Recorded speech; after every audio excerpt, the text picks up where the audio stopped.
Hello. How's it going? Just got back home.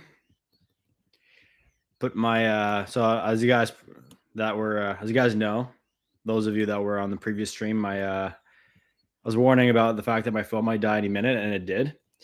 So now I'm here. Decided to come back for a bit, warm up, talk to you guys.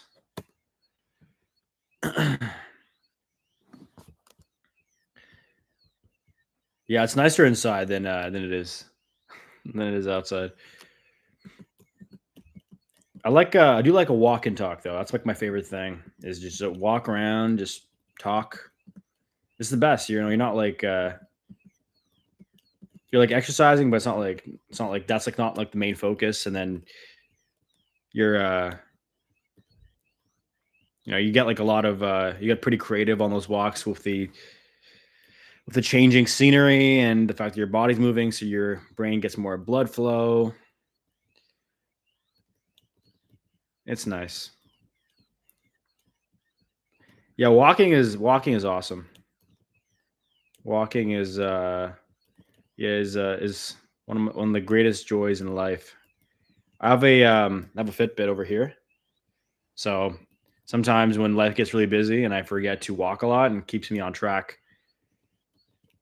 towards my step count. I'm trying to get at least 10,000 steps a day. So yeah,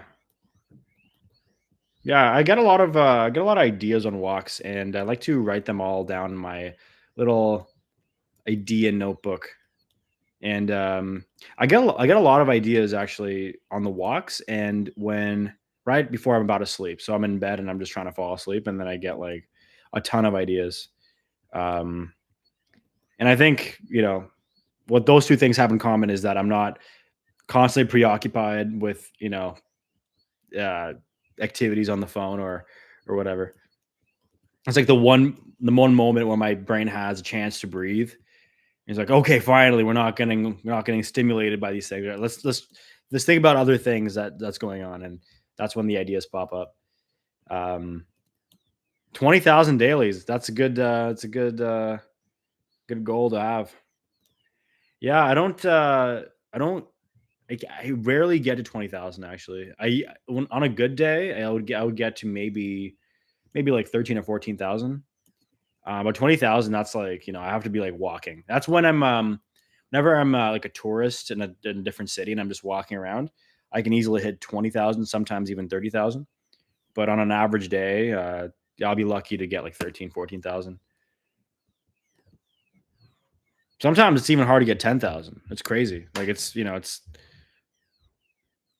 but like I walk to work, and then I put in my 8 hours, and then I come back, and then sometimes you don't get a chance to walk. Sometimes other stuff are priority. So then you gotta deal with those things, and then you go to bed and you're like, huh, why does my body feel weirdly weirdly sedentary today? Weirdly like, and then you look at your Fitbit, you're like, oh wow, 3,000 steps. Okay, I guess it makes sense. Yeah, 40K steps is crazy.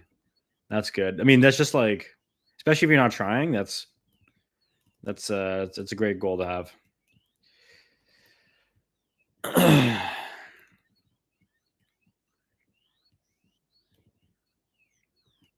Yeah, I had a goal actually in the summer to run a bunch, and at first I hated it, but it was great for my Fitbit. My Fitbit was like always congratulating me, like, oh, you hit like these milestones, and then I started getting better and better at running, and then at some point in the summer I stopped. I think I just like forgot to a few times, and then I kind of fell off. But I have my Fitbit linked to Strava. And Fitbit's like pretty stupid. Every single time I like go on a walk, that's literally even like a 1 minute walk. Like say I'm just trying to cut the corner and go to the store there. Um, it like tracks that as a workout for some reason, even though it's just like a walk, and then it publishes it on Strava for like the for everybody to see. And I have like I probably update my Strava like unintentionally like 3 or 4 times a day with these like mini exercise activities. And I have a lot of my friends like liking the posts and pro in the activities, but I don't think they like them anymore because it's just too old. The gimmick is run its course, but I just don't know how to disable it. I don't know how to disable the posting, nor do I really care. So I've stopped walking as much since the summer. Always too tired. Yeah, no, I feel that. Feel that. And the days getting darker doesn't help for sure. But I think these moments are the most important to keep active. You know, it's very easy to just like lay back and do nothing. But I think like especially in the wintertime when everything already is pretty grayscale, it's important to keep yourself moving and grooving. Um, yeah, especially when I'm in a bad mood. I find all the time I'm like, it's like feels inescapable, right? Like you're in a bad mood, and then you're like, this is horrific. Like my whole life, like you're reevaluating your entire life from that perspective. Like my life is bad. Like like I don't like what I'm doing, like et cetera, et cetera. But then you go outside and then or like you work out, right? Or you do something, and then you come out kind of like with that perspective of like, oh yeah, like actually things aren't so bad. I just it's just what I just haven't been moving, or I haven't been sleeping right, or I haven't been eating right, or whatever. It's always the most basic thing that is the culprit. Like a lot of the time when you're not feeling great, it's actually like a lot of the time these things can be explained. Most of the time, I would say, with a simple enough reason, which comes down to: are you getting enough water? Are you exercising? Do you have friends around you that you're hanging out with? Do you have, like those very basic things that I don't have to enumerate. Um, and then in each cases, it is like an actual, like a brain issue. But I think most of the time, it's easily you can easily fix it, and that's not like it's not like a sexy take or whatever. But it's yeah, I mean you can easily fix it. But the problem is when you are like depressed, when you are feeling a certain way, you kind of lack that motivation to get you to do those things in the first place. And then a lot of time there's like more severe depression where you do those things, but you still feel that, in which case, then we gotta keep trying things. But yeah, most of the time it's a brain issue. I don't think. I mean, can you expand on that? I don't necessarily agree. I think like if by brain issue you mean genetic, I think genetics have a big role to play in that for sure. Like there's been a lot of studies done that if you have like a family member who's depressed, then the odds of you being depressed way higher. But a lot of the time, I like even if you do feel certain, even if you are susceptible to these things, like you can alleviate them a lot with those things. You can't completely eliminate them, but you can alleviate it for sure, a lot. Will my brain have issues?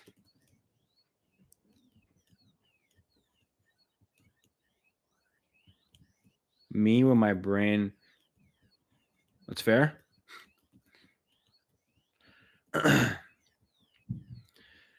Yeah, yeah, yeah, yeah, yeah.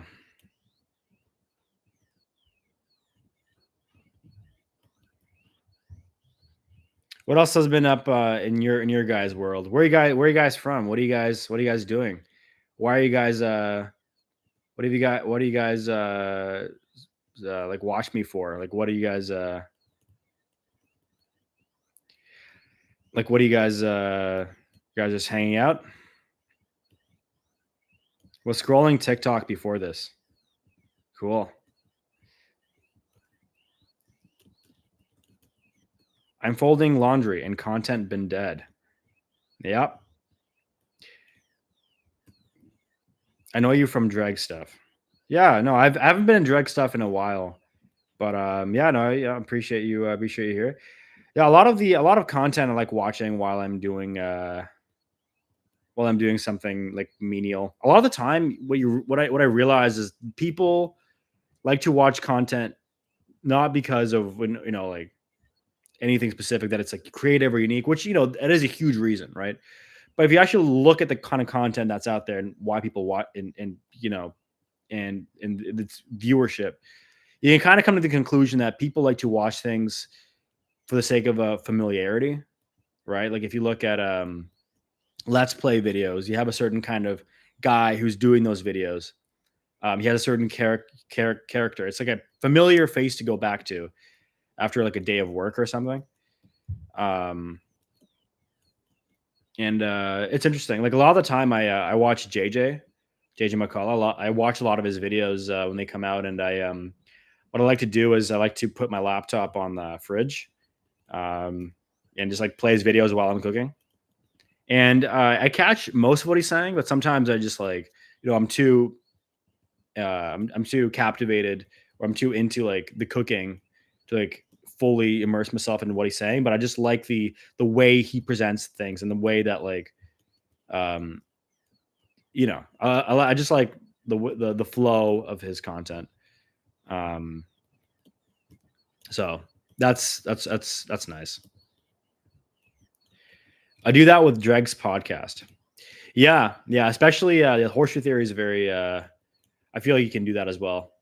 The horseshoe theory is interesting because you can watch it and actually genuinely like there are a lot of episodes where you kind of have to like lock in for to like, get like the most out of, but at the same time you don't. It's like weird. It's like a lot of the time they're saying a lot, but they're also not. And it's like I kind of like the fact that there's like this breadth um that you can like this like you can lock in how much you want, and it's going to be interesting at any layer of that. Versus like if you watch I don't know what are like I don't know like Joe Rogan is like I guess a very easy example. Like Joe Rogan is very like I find like sometimes he gets into the weeds of things, but a lot of the time it's very surface level. So it's you know, but what he does the surface level stuff pretty well in my opinion. But he kind of gets lost, and and he has been like more problematic lately with his attempts to kind of really get into kind of deeper discussions about things. Like things start not making as much sense, or like not folding logically as much as you'd hope for a conversation of his like caliber. Um, anyways, but yeah, yeah, podcasts are fun. Podcasts are fun. Yeah. I like to actually just kind of all the time just like have silence. It's like I used to like podcasts, but a lot of the time I find there's not really a good use case for me to listen to a podcast because I don't have a car. Um, and so I'm always between places, and a lot of the time when I'm working, it's like my brain's activated, so I can't like throw on a podcast. But in those moments where I'm cooking or doing something menial like that at home, I find those are the best times.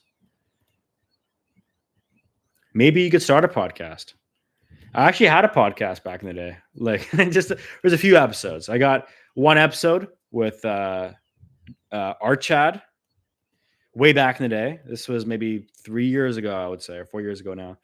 His YouTube name was Sea Salt Moses at the time. He had maybe like 4 videos up, and so I did a podcast with him.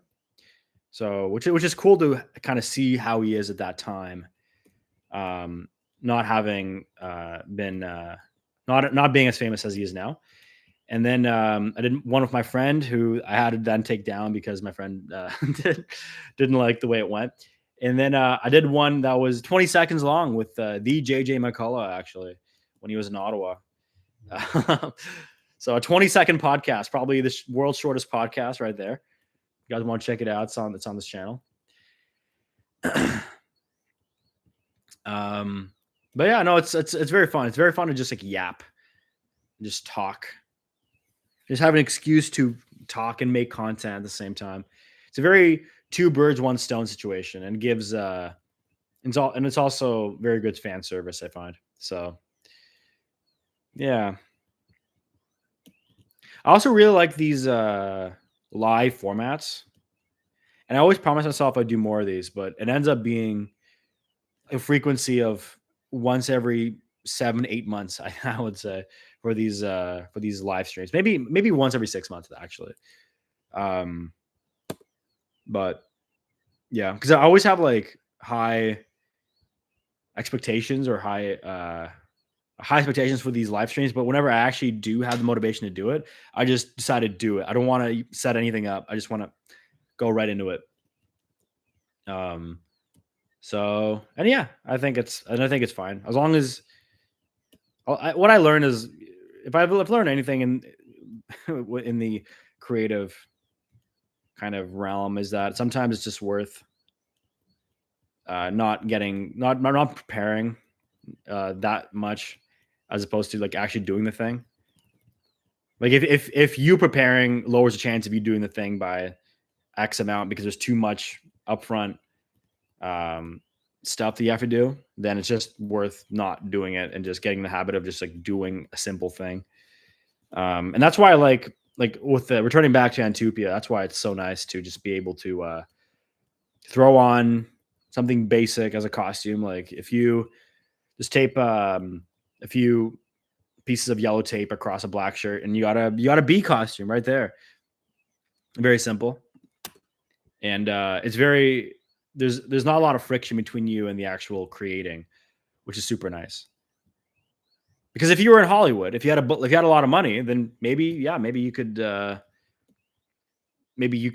have very little friction when it comes to those things. But as a individual, as an independent creator with like very limited budget for these kind of things, sometimes it's just worth being like, all right, what can I do that's super simple, you know, in terms of like getting set up and just doing it.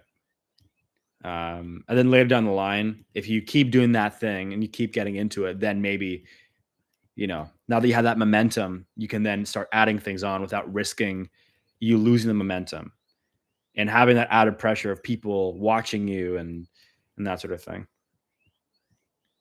A lot of podcasts have become boring, circle jerking. I like debates, but good debates are pretty rare as well. It's like oversaturated, but at the same time, a lot of the stuff sucks. Yeah, no, I feel that with like a lot of stuff on the internet, and I think it's a mix of I don't know. I think it's the internet, but it's I think it's both the internet and the person themselves. Like I think there's so much stuff out there that it's easy to just have really high expectations of what you want as well. Like you just keep wanting something better and better every time. Um, but then also, yeah, like I find a lot of the time, even like what people talk about, even on Twitter, a lot of the time, what people talk about on Twitter feels like overly esoteric and very high level, or very very esoteric, very intellectualized. Um, but a lot of the time, it's like it feels like it lacks like authenticity, like genuine authenticity. But it's weird because a lot of the time, true authenticity is not on the internet. Like when people post something, there's like it's rare that they post it with a level of authenticity already baked in because they have to like go through all these actions to like actually post a thing. So they already had to like formulate what they want to express, right, in a certain way, and they also thought about like how the internet's going to perceive them, right? So it's a lot of the time it's just not going to be authentic, and a lot of the time, and the economy is also not doing great, so people are also trying to like find ways to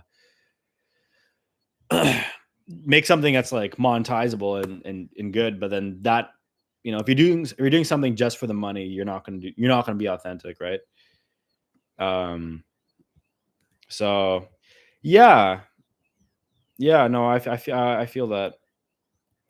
I feel that for sure. Um, yeah, yeah, I think like a podcast is nice, right? Like I like whenever I listen to podcasts, I like to listen to people that talk about in a realm that I'm interested in, like for example, music mastering and mixing, for example. Like I'm always interested in like the latest and greatest, techniques and suggestions from musicians, right? But it would be it would be way better to have a person like talking to you directly. You know what I mean? Like and like helping you out. I mean, of course, that's a jump from from a podcast, but I feel like a lot of the time you just kind of just the whole format. You just get sick of it. You just get sick of the like, oh, okay, people are talking. Okay. Um. Yeah, that's like what Rogan always said, like doing it because he wants to, and not for any other reason. Yeah, exactly. No, for sure. And that's actually like that's how you. It's like a pretty good way to get big is to do things because you want to do the thing. But it's also tough because like if you want to make money from these things, which is not like a big ask for an artist to make money, right? It shouldn't be a big ask for for an artist to be able to sustain themselves creatively. Um, and then they also have to think of that side as well. They can't just be like just doing it because they just want to. And because if you do it because you want to, then you do it like how I'm doing this live stream right now. Like you do it once every 6 months, like when you feel like it, right? But then if you want to accrue any sort of fan base, then doing it multiple times a week like that. I mean, it's rare that a person would like that. Like it's rare to find something that you genuinely enjoy and you do it at a frequency that's enough to sustain and grow a fan base over time, right? So it kind of has to be at those like intersections. Um, but yeah, I don't know. I don't know.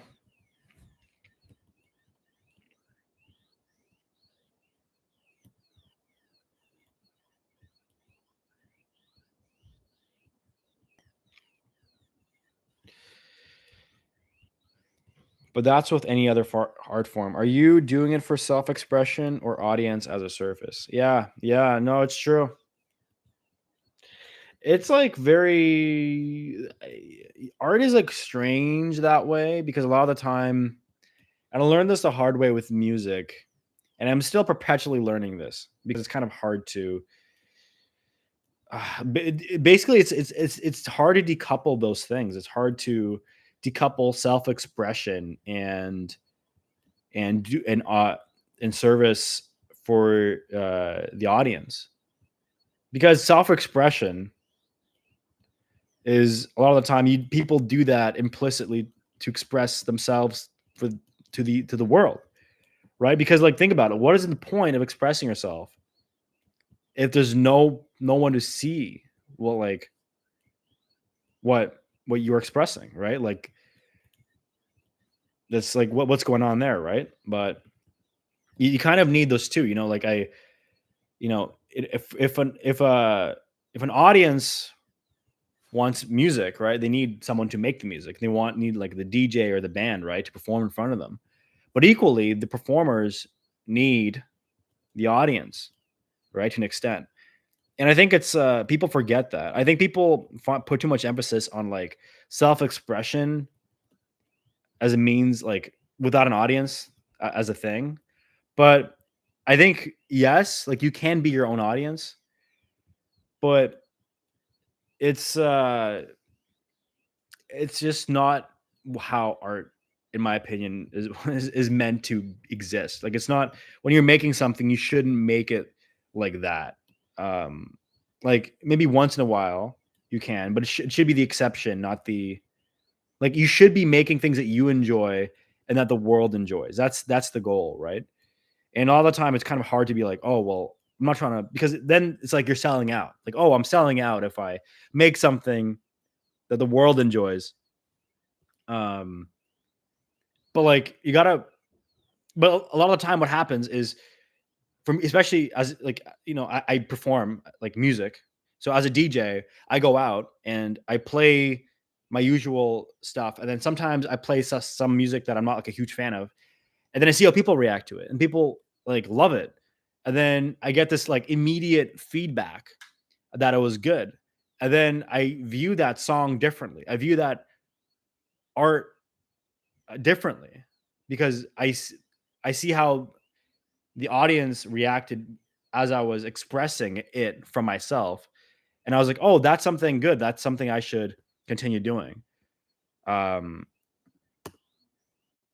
and like I've said this to a few of my friends who do music, but they just like kind of do it and make it in their basement, and they don't like perform or anything. And then they're like, okay, well, if I just like chip away at this song for years, it'll be a masterpiece, and people and I'll blow up and I'll become like famous and but maybe there's a chance. But also, isn't it better to go out in the real world and then perform it and feel viscerally, like emotionally, how people react to your stuff, and then use that as kind of a guiding principle when you're making music alone? Like one of my favorite examples is when, as far as music goes, is when Skrillex blew up. He was performing 300 times a year. Like he was literally every single day he was DJing, and then at the same time he was able to like create a ton of like new music, a ton of awesome music during that time. Um, and I think that's he was able to do that in part because he got that immediate feedback from the audience. So all this to say, and I kind of gone went down a little bit of a rabbit hole here, but I think self-expression and audience, doing things for the audience aren't as mutually exclusive as people make it out to be. I think there's a lot. I think that's kind of like I think that's kind of a lot of things that like a big thing that like a lot of artists realize down the line. A lot of artists, especially that kind of have music that's out there or like content that's like not very accessible, is they kind of realize that down the line, like they should make things, or at least try to make things for the audience and then see how that feels. Because I've tried that a few times and it feels better than you think, and you don't get that feeling of like, oh, I've sold out or whatever. It's just like you're doing a thing for the world. Um, it feels like so. Yeah, yeah. It's like the introvert versus extrovert thing. Like, are you reflecting back within an inner world or with the outside? Yeah. No, exactly. No, it's because either way, you're still like yourself. You're still interacting with something, but it's like, are you interacting with yourself or interacting with the world? And all the time, like a lot of your own uh your tastes have been molded by the outside world. I mean, that's how it happens. Like you were born, and you things come into your senses, and then you start liking certain things. Um, yeah, that's how it happens. And then you start like developing your own inner framework of like that of what you like. But it inevitably came from the outside world. So I don't know. I think it's better to. I think it's best to interact with the outside world as much as possible, because yeah, because the internet. Like think about the internet, and the internet is just like is part of the world if you think about it. Like we like to make this delineation between the outside world and the internet, for example, just because people are chronically online nowadays. But I think like the internet is just part of the world, and if you limit yourself just to the internet, and like the internet culture, then you're missing out on a very vital aspect of humanity, and like expression. So if you're an artist, especially if you're an artist, like you cannot just like limit yourself to the internet unless you want your art style to be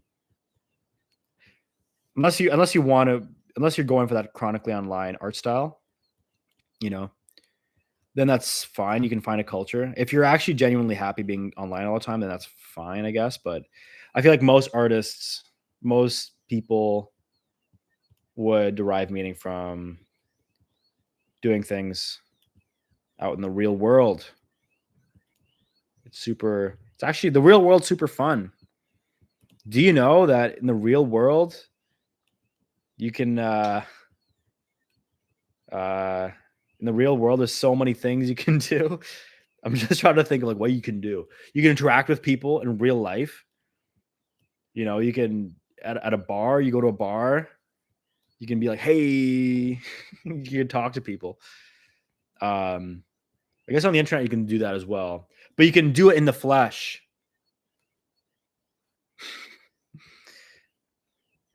Real world scary. It's scary, but that's like, it's like, would you rather your life be like, if you have like, would you rather your life be limited to this kind of spectrum or like this kind of spectrum, this kind of spectrum, right? Like the world in the real world, you get access to more flavors, more colors of experience. Yeah, I know this pretty firsthand because when I released my first album, it was a very chronically online album. If you like look if I listen back to it, like there's a lot of elements where kind of kind of detached from reality a little bit. Like I was developing my own inner framework of like what is good and what people think is good without like actually like, I would go out to concerts and stuff, but I wouldn't really perform. And then I realized that it's actually like nice to, you know, be able to go outside, into the real world and like go support your friends who are performing their sets and, having their own music that they play and just being in a vulnerable place like that. Like being vulnerable is like, also just necessary. But yeah, it's super fun. My friends and I we founded a collective in Ottawa, music collective, and we now put on shows. And we've had a few sold out shows actually, and it wasn't even that hard. Like, and it was weird. Like this collective, I've always thought of it like when I first started with my friends, I always thought of it as fairly peripheral. Like I was like, oh, okay, like we're gonna start this collective, but I'm gonna work on my YouTube and music, as my primary kind of stuff. But then the the fact that like the collective that we made was just so much more successful, so much easily successful. Like it was crazy. Like within a few attempts of us putting on events, we like sold out a show, which is insane. And it didn't even take that much effort. Like, and then think about it. Like we bring in people and then we give them like an experience, right? That like impacts their entire night. It's not like you release a song and then you have your friend who like scrubs through it and listens to maybe 15 seconds of it total. No, it's like you put on a thing, you get people together into a place, and then you make people happy, I guess, or whatever. You make people have like a new experience. But like the interesting thing is like things that are like in demand like that, there's like very little friction, and then you feel how very little friction there is with those things versus any other thing that you could be doing. So yeah. Yep. Anyways.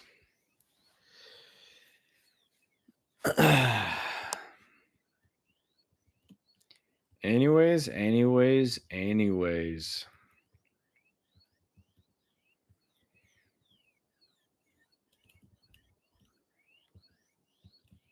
Yep. I'm just playing Tetris right now as I'm talking to you guys.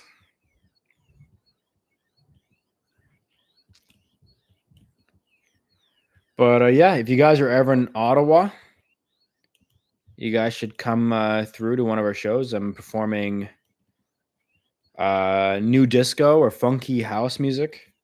and I have a few songs that I've been working on as well that I will play out during these shows. I'm doing a show. It hasn't been announced yet, but I'm doing a show December 6th, Saturday. So if you guys happen to be in Ottawa, Canada, from wherever you are, you should come through. And we'll make it a night. We'll make it a night to remember. A night of memories and cheer. Maybe I could go. I've only been to Toronto. If you go, I'll give you a free ticket. I mean, not the ticket's gonna be expensive. It's gonna be like $10, but yeah, like let me know. Like just DM me. And yeah, we'll hang. But yeah, Toronto's really fun. Ottawa's not as bumping as Toronto, but Ottawa has its own pluses. It's just like just a normal kind of government town place. But we have a decent I find nightlife scene now. It used to be not as good, but now it's pretty good. So if you're into that kind of stuff, there's gonna be no shortage of events here.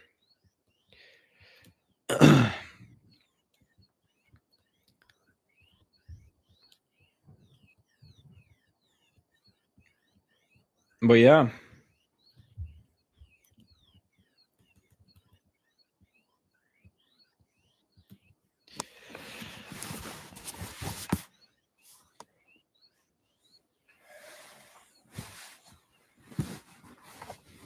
Oh. All right. I'm trying to get comfortable. 1 second. There we go.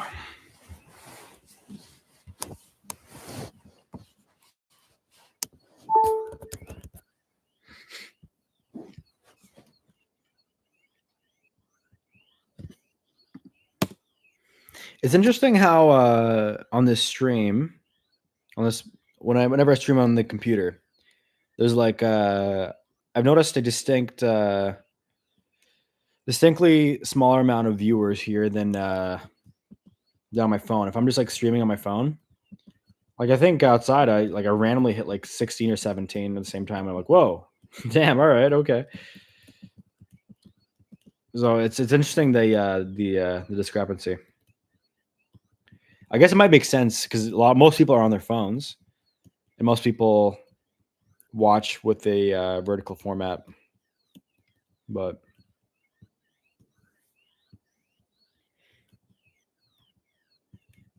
yeah, streaming is fun. If you guys are, what do you guys? If you guys want me to share my screen, or I think because yeah, I always want to share my screen while I'm streaming, but I have to set it up with OBS every single time, and it's like I space out the streaming sessions so far apart that it's like feels like a new thing that I got to do every single time. But if I just go on YouTube and I just start like live streaming with like the webcam feature, it's like instant. There's no kind of friction there. Share screen. How do I share my screen? Okay. Share screen. Here we go. Okay. Okay. 1 sec. Okay. I'll share you guys the game I'm playing. It's a very epic game. I don't know if you guys know about it. Let's do Tetris. Oh yeah. Okay. Oh wow. Wait, that's actually pretty good. No way. Nice. All right. Okay. And judge me on my Tetris playing. This is so embarrassing. Damn. Okay. Hold on. All right. I'll show you guys. I'll show you guys the real deal. Got to reload the page.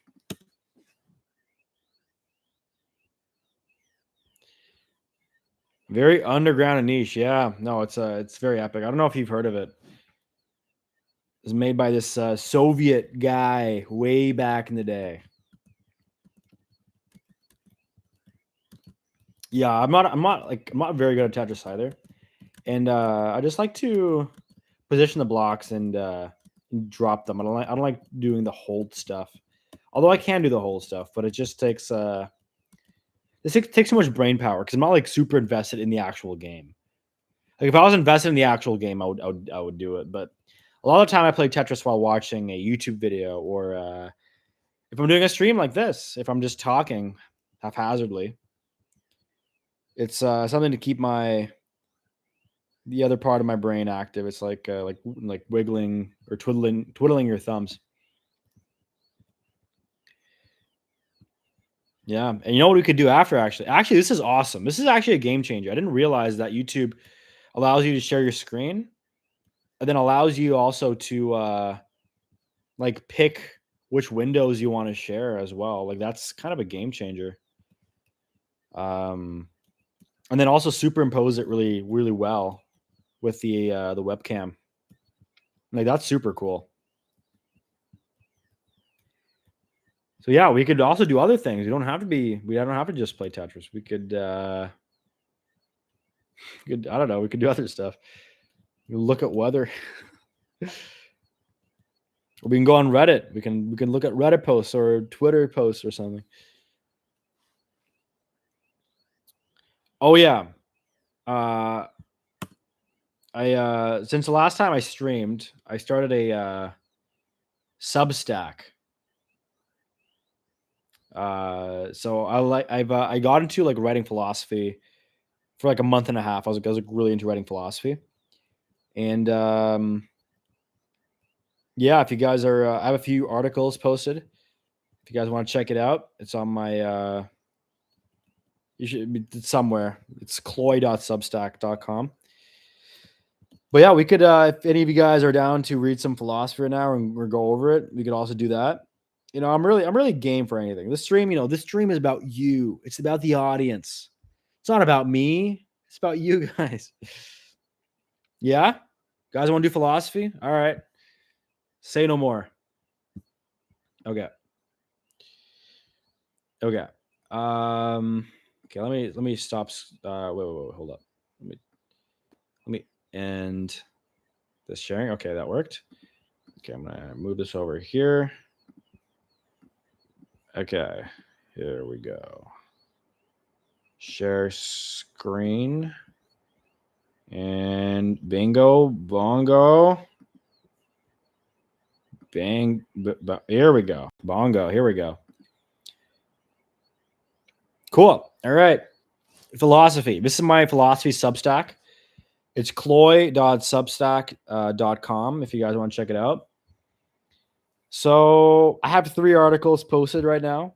I got my very first one, the facial expression Overton window, and I made this because every single time I went down to Toronto to visit the YouTubers like Greg and like Dreg and Archad Brogan and the others, I would Brogan would always tell me about the idea that I had way back in the day called the facial expression Overton window, which is basically like the acceptable range of expressions you can make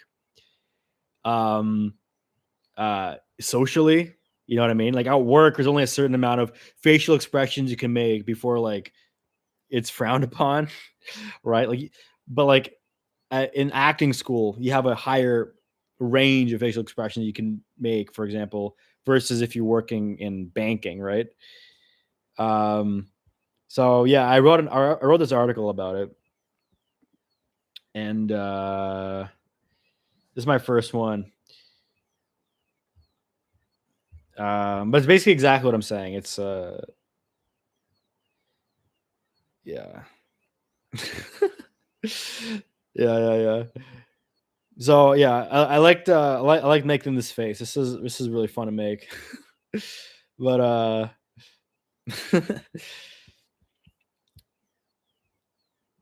yeah, here I'm trying to explain why you kind of feel weird about it.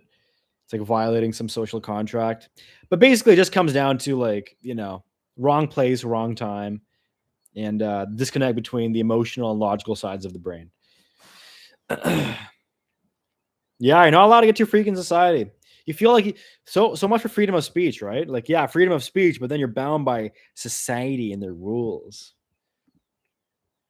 It's BS if you ask me. Um, so yeah, that was in the article I wrote.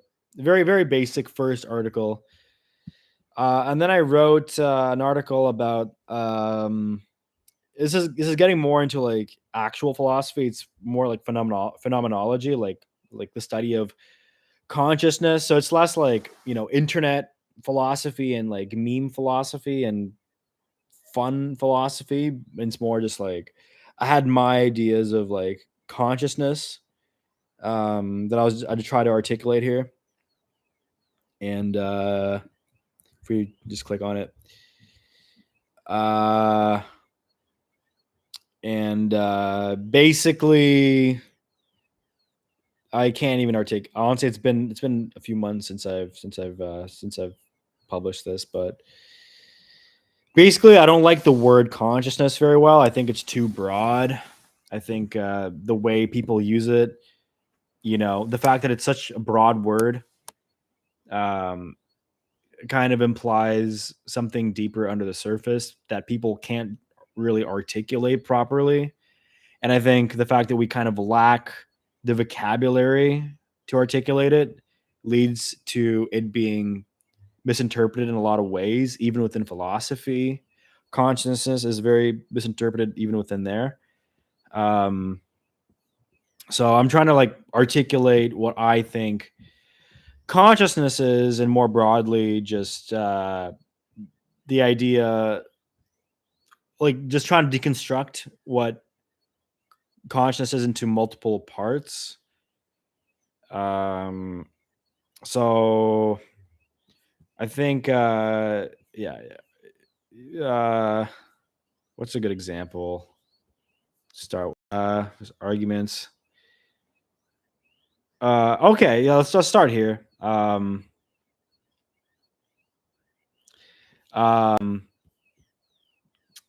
where is this? Sometime on Star Trek. Okay, yeah. Here's a very basic point to start off with. So we can all agree, guys, that experience is happening, right? Like, you're watching this from your perspective. Experience is happening. Like, you cannot deny that. Okay, if you deny that, then we're on different wavelengths here, and I don't think we can ever connect.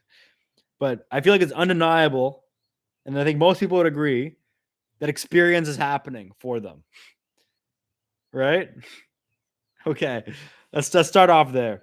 All right, um, because there's actually some people that deny that or try to like, anyways. But anyways, experience is happening. So within experience, there's two things. There's pure subjectivity, which is this fact of a first person perspective that's happening right now, right? This first person perspective makes experience happen. And then there's the contents of the experience, or qualia. And qualia is like the what it's like to see something. Like, for example, what it's like to see the color red. When you look at the color red, it has a certain quality to it. You can't articulate it. It's like it's like indivisible atomically. You can't further deconstruct that feeling or that likeness of red, but because it's just like that fundamental redness, you know. But it's like, but that's like the contents of the experience itself. And so in consciousness, in phenomenology, there's a thing called intentionality. And intentionality is the idea that you can only be conscious of something. Like the consciousness cannot exist without anything.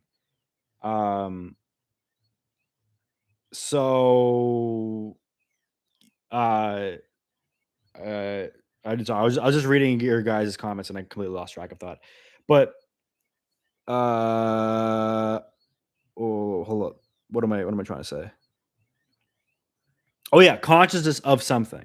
That's what that intentionalists believe. Like Sartre, Jean-Paul Sartre, is an intentionalist because he's like, oh, you can only be conscious of something. So, for example, if a baby was born right without any of the baby's five senses, just like a freak, and you can't, like just like a freak of nature, like just the saddest scenario ever. Um, and there's and but like he has the baby has a brain, but no senses leading into the brain. Like intentionalists would argue that the baby is not conscious at all because there's nothing to be conscious of. There's nothing going on there, right? Like if the baby had access to like a color or like some sound, even for like a few seconds, then they can be conscious of those things. But if they have never had that in the first place, then there's nothing to be conscious of. And therefore the baby's not conscious, right? So, and that's what they believe, right? And then there's the opposite side, actually, which is very interesting that not a lot of people talk about. And I'll just scroll a bit more here because I just get theoretical here for the sake of trying to be clear with my arguments. But yeah, so anti-intentionalists over here, let's just go over here.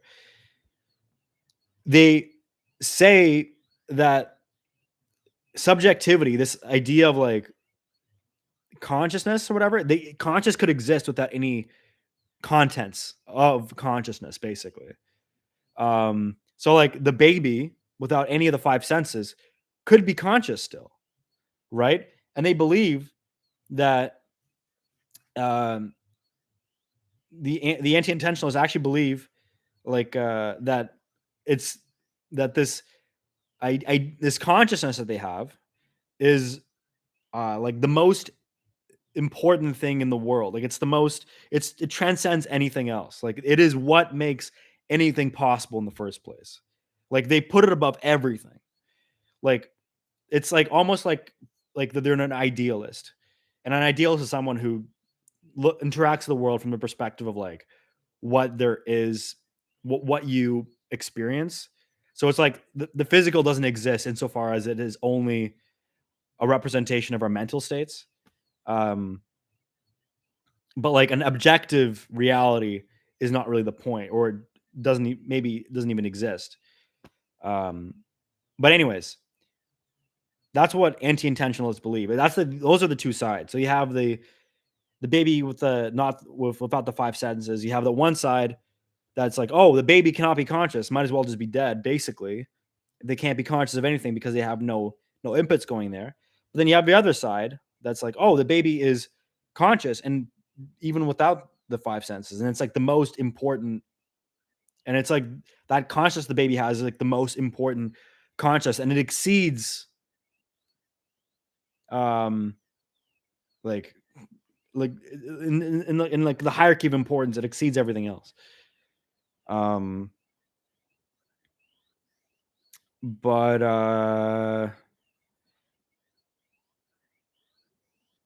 yeah. Anyways,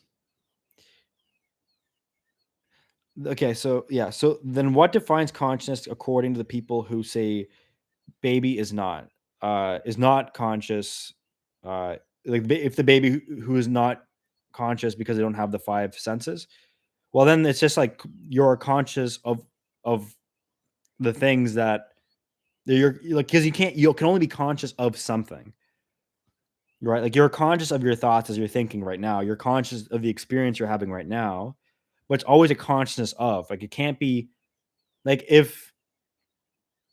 uh if there's nothing to be conscious of, then you wouldn't be conscious. And that's like it's like definitionally they stop there, like at a like from a definitional perspective, right? But where they go wrong is like the fact that there is this first person perspective in the first place. right? That can be separated out from this consciousness of thing. So uh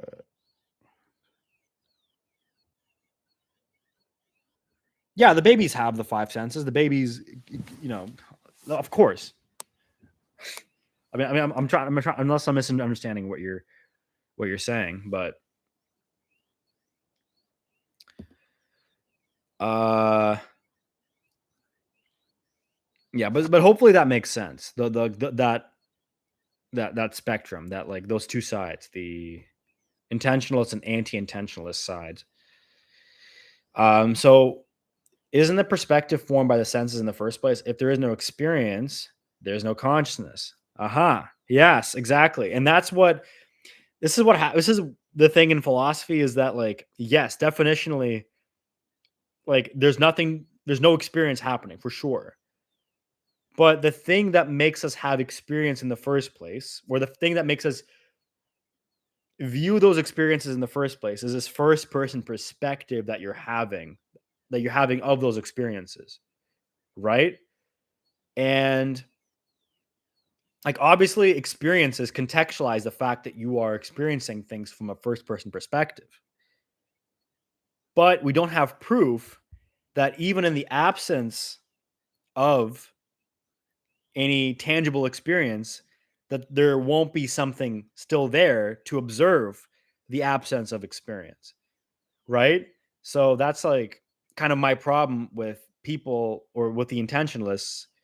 They just kind of posit that consciousness is always conscious of something, but clearly, like right now, I'm aware that I have a first person perspective. As I'm talking about it, I'm like, oh, okay, I'm talking about things with a first person perspective, and this exists. And I can also separate out like what I'm conscious of, right? Um, hold up. What are you guys saying? Isn't the perspective formed by a sense in the first place? Okay, yeah, that's I already read that. That did make sense. Lol, sensory deprivation chamber. Yeah, exactly. It's kind of like that's kind of a way to think about it. Um, but it's like kind of tough to think about it, right? But like you can kind of think about it in stages where it's like you have everything in front of you, like to be conscious of, and then you put yourself in essentially sensory deprivation tank, and then you just have your thoughts. But then like if you keep subtracting things, like what do you have left, right? Like if you don't have any thoughts going on, if you don't like have any visible experience, like what do you have, right? You still have that capability, arguably, to have that first person perspective, right? Um, but if observing the absence of experience can be an experience by itself, then we're still defining consciousness by the presence of experience. Let me read this again. If observing the absence of experience can be a consciousness by itself, or it can be an experience by themselves, if observing the absence of experience can be an experience by itself, then we're still defining consciousness by the presence of experience. Um, we're still defining consciousness by the presence of experience. Uh, yeah, yes, but that's kind of the thing. Is like people are saying that, like anti-intentionalists are saying that you don't need to have experience at all to be conscious, right? Like our only, and it's kind of tough. It's like imagine like it's like your whole existence, you're like this camera lens where you're like viewing things, but you can never step outside your own framework. But uh unless we use a different definition of conscious, then it's tied up to experience. Um yeah. So yeah, this is where philosophy gets kind of it's important to start delineate between how different people interpret certain things. Like consciousness is one of those things in philosophy that's like heavily contested. Um, there's okay. Let's keep going here because uh I think it'll be more clear why I'm doing this with these examples. Um, so reframing questions of experience. So these are pretty short examples. So the first one,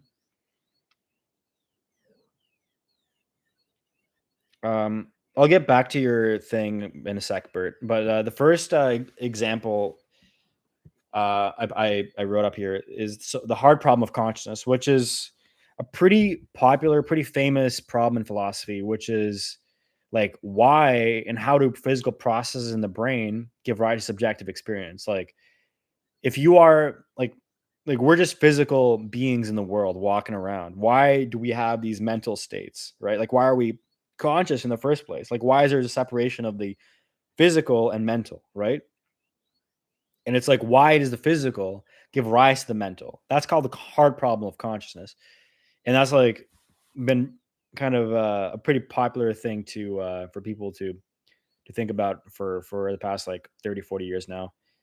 Um, but I have so in this essay, I delineate between the contents of experience, like what it's like to see the color red, and pure subjectivity, which is like the ability to have that first the for meness, like that ability to view things from a first person perspective.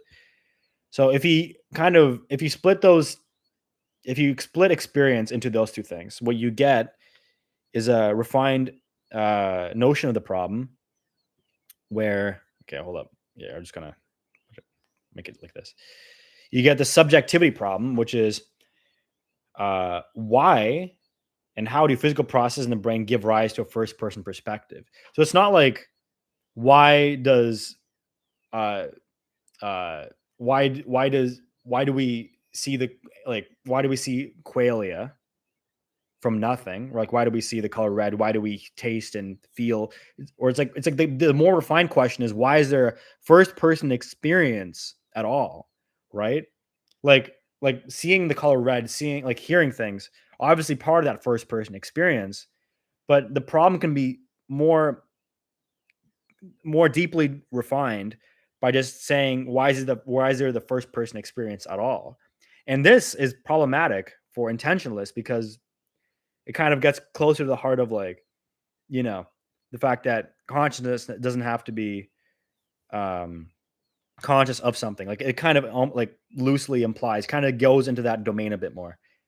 Um and then the second problem that it splits is the qualia problem. Like why and how do physical processes in the brain give rise to a first person wait, no, I'm reading the wrong thing. Why do specific contents feel the way they do instead of otherwise?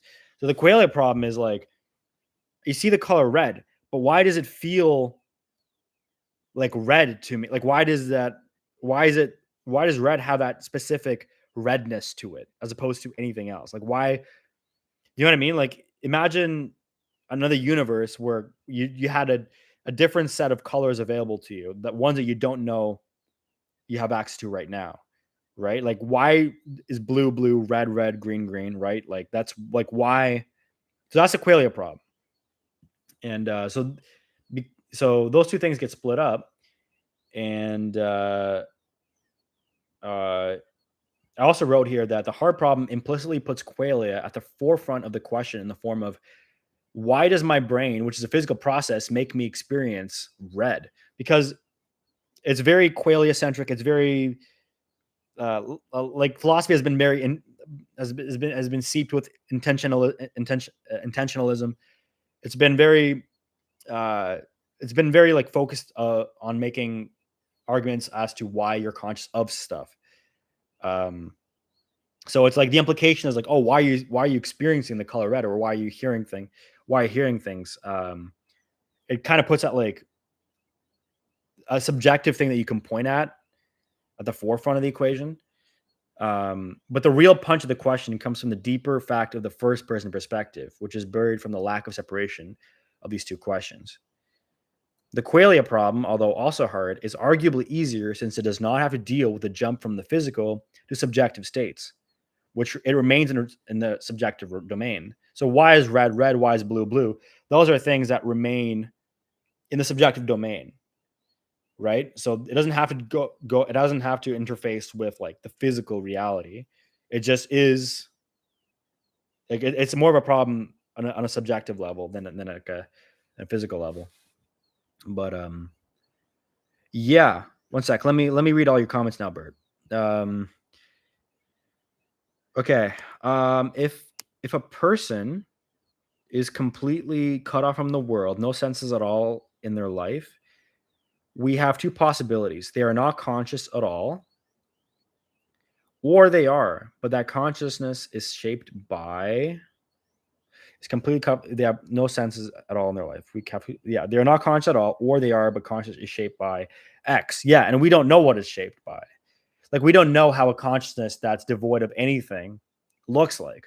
But my problem is with from the intentionalist framework of like you can only be conscious of something is it's just like how do you know that a baby without any senses doesn't have like can't be conscious of of nothing or like isn't like doesn't have just like a consciousness, a general consciousness just existing without anything, right? Like you don't know that, right? It's like you're like why like you've just kind of jumped to a conclusion there. Um so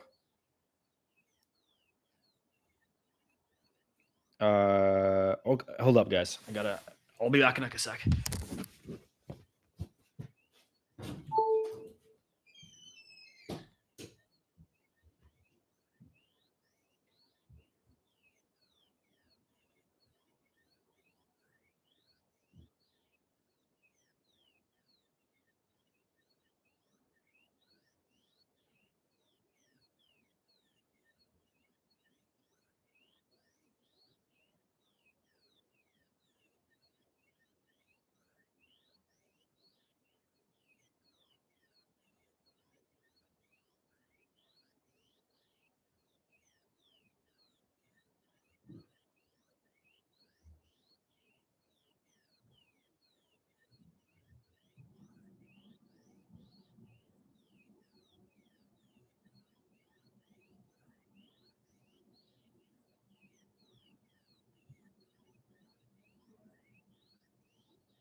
All right, gamers, I'm back.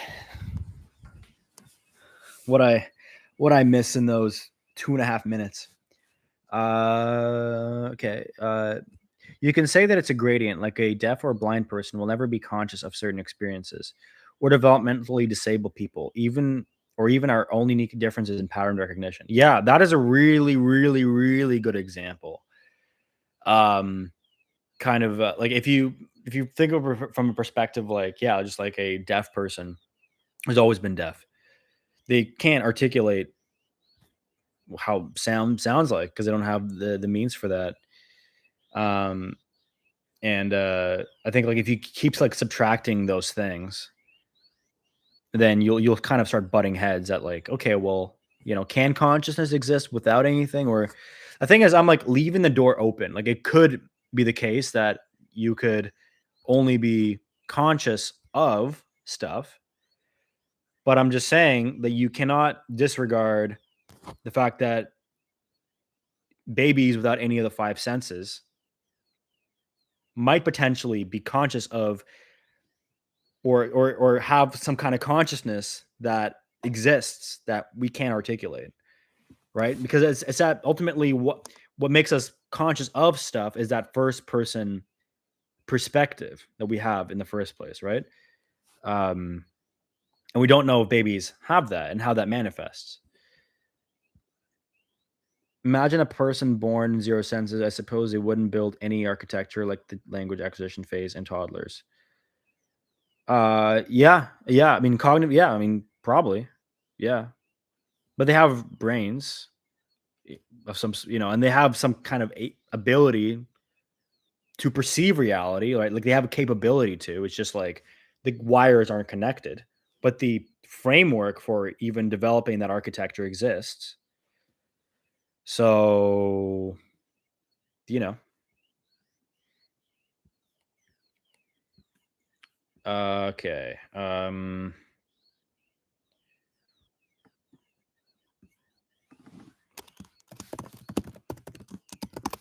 Just gonna rename this room the philosophy chat.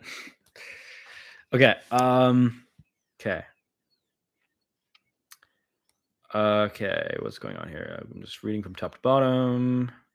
It's okay. Bert says, I tend to think that what we call consciousness is just the amalgamation of all experiences in life, and consciousness as a term is excessive. You could just as well say does not exist. Yeah, and that's one of my issues with consciousness as a term, is that it's so broad. It's like ridiculous how broad it is. I remember whenever I would try to articulate kind of this first person perspective of consciousness through um just the word consciousness, people will just have radical different definitions of what consciousness is. Like a lot of the time, whenever I would talk to somebody um and getting like in a philosophical discussion, a lot of the time, most of the time, it would converge towards just defining what we both mean by consciousness. And that's why a lot of the time I started like kind of refining my own ideas of like what I think consciousness is because I would always redirect the conversation towards like whenever conversations would hit the would have like a first person perspective component or like a conscious component, I'd always redirect it towards being like, okay, before we continue using consciousness in conversation, let's define what consciousness is. Um, because it's such a broad word. It's crazy. Like it's used everywhere, not just like with like outside of philosophy and even within philosophy, it's used in different ways in different contexts. Um, so yeah. Okay. Let's keep going. Imagine a person born of zero. Okay. Wait a second. What, am I rereading the same stuff? No, I'm not. Is the feeling of the color red entirely a property of the color red?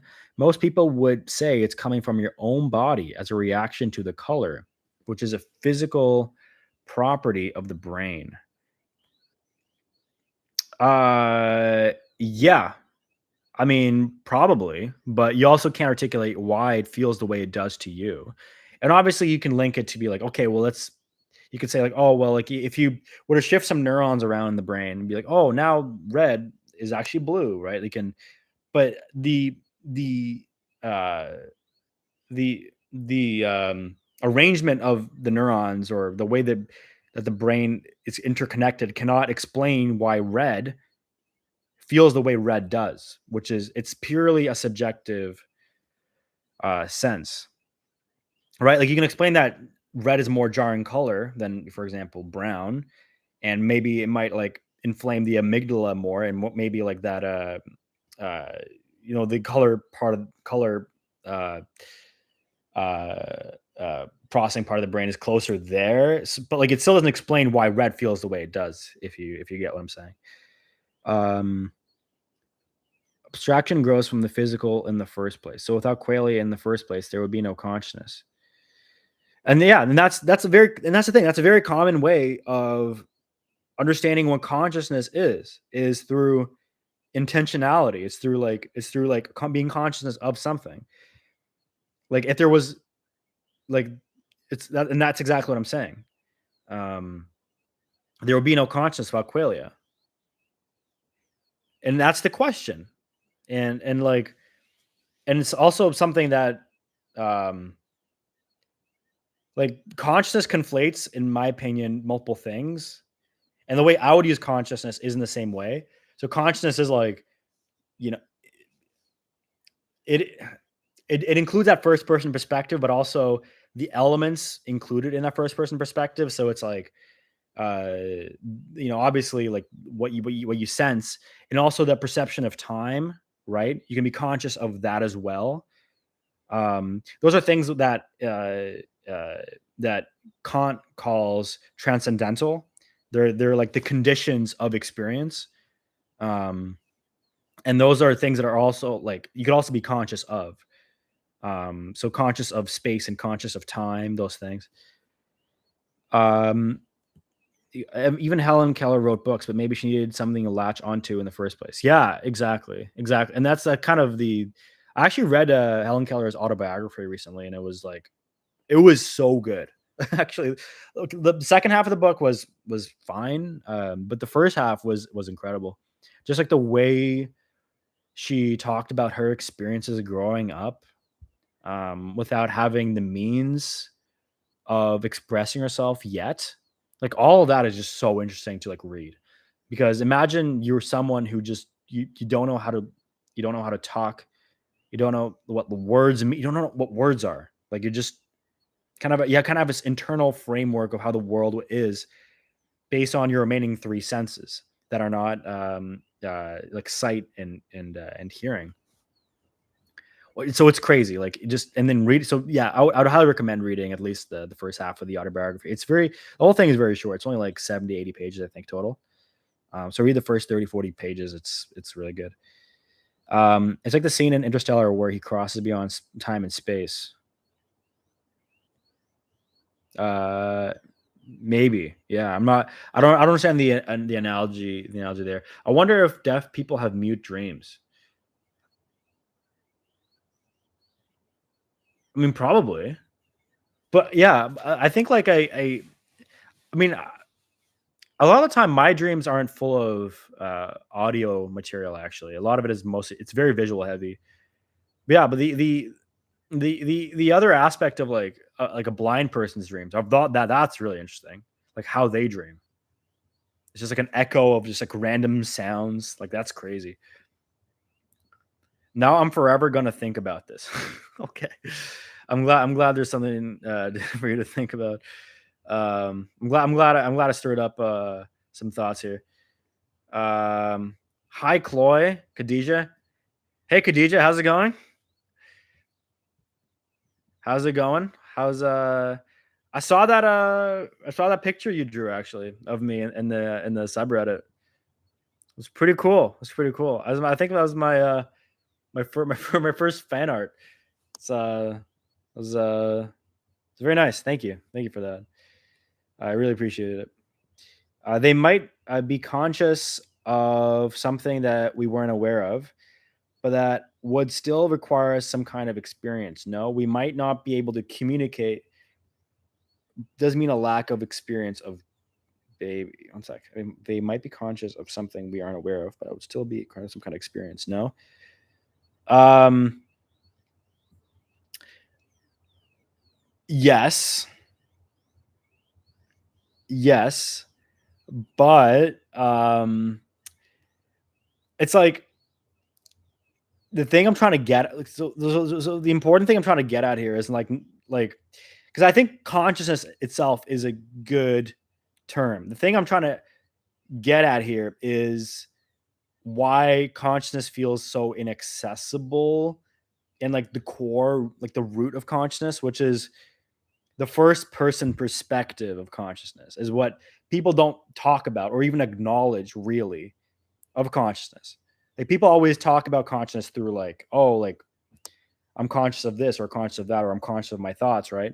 But it's never like I'm never, it's people never think about like the first person perspective that they're having as much in philosophy, like the fact of the first person perspective, because the implications of that, if you were to just kind of talk about it, uh, if you were able to articulate it separately from the contents of experience, the implications for that, might, could probably be like pretty substantial to modern day philosophy. Um, I'm good. I just woke up from a 3 hour nap. I don't know what time it is, but for you, but it's 9 p.m. In the on the eastern east coast. I won't be able to sleep after taking a nap that long at this time because because consciousness doesn't exist. Checkmate, philosophers. Game over. Checkmate. It's true. No, consciousness doesn't exist, and that's actually. I'm not even joking. That is a perspective that people have. There are people like Daniel Dennett, who's a functionalist, who just believes that we are just he's like very radical anti-consciousness man. He like believes that his whole framework is very much from the perspective of like we are like a physical process, and that we and like experience is irrelevant and doesn't even exist basically. Um which is like a wild take. It's like wild. You know what's wild, because everything that exists is from your perspective. You're conscious of things that exist, right? So it's like you're always having that experience of the physical things that exist. So it's like the how do you deny that consciousness exists in the first place? That's crazy to me. I would never understand that. Okay, actually, guys, I know we've been talking about this for a while, but I want to keep moving down. I want to keep moving uh, forward with the essay. And this is kind of my last point before I feel like we can move on from the subject. Um, there was this guy, this professor at U of T, and he has kind of like a similar idea. Uh, like I actually like we actually have very similar ideas of like what we conceptualize as consciousness. But he doesn't. Very similar. We have a few differences, but um, his question, he has an interesting question, whereas why, of all subjects of experience out there, this one, the one corresponding to the human being referred to as Ben Shelley, is the one whose experiences are alive. In other words, why am I me and not someone else? So this question is actually like, I found this question so intuitive. I read this, I'm like, whoa, I'm on board with you. This is really good. This is a really good articulate, like really good question. That if people haven't asked in philosophy, this is really good. It's really good that you establish this as like a big question for people to talk about. Um, and a lot of the people that I told this to, they don't get it. They're like, "What do you mean you are you? I mean, you are you because you're you." It's like, why is an apple an apple? It's like an apple is just what it is. Like it's an apple. Like why? What's the point of saying a chair is a chair or an apple is an apple? Like why are you like an apple is an apple because an apple is not a chair, right? Anyways, it's like that's kind of the way people think about it.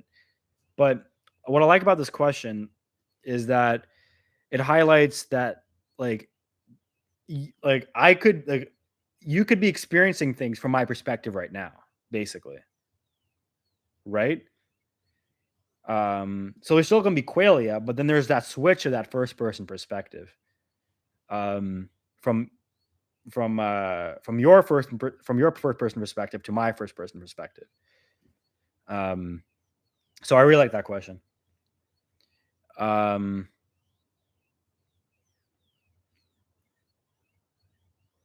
yeah, and then I a bit. Um, hello. Oh no, my connection's unstable. Okay, never mind. We're good. Uh, anyways, I'm not. Yeah, I'm not trying to get like too deep in this, but basically, like I really like this question. It really resonates with me. Um, and I think this is definitely a good question to kind of a drive to like figure out like where a person stands on this whole experience and consciousness debate. Um, right. That's how it ties into free will, first person conscious as it relates to determinism. Uh, yeah, I'm trying to understand what you mean. I feel like I kind of get what you mean. I feel like I kind of understand where you're going with it. It's like if I kind of understand what you're trying to say, like you have from your own perspective, you have free will, but objectively, you're just a product of chemical reactions, so everything's predetermined. So you have that like those two levels, those two realities that are occurring at the same time. And so that free will perspective is more based in subjectivity. It's more based in this whole idea of like what I'm trying to say, like the first person perspective of reality. And then determinism is more just like physical process and how they interact with each other, and it's more so it's not really as much in the subjective realm. This made me remember the tree argument or the tree argument. Trees and dogs don't exist,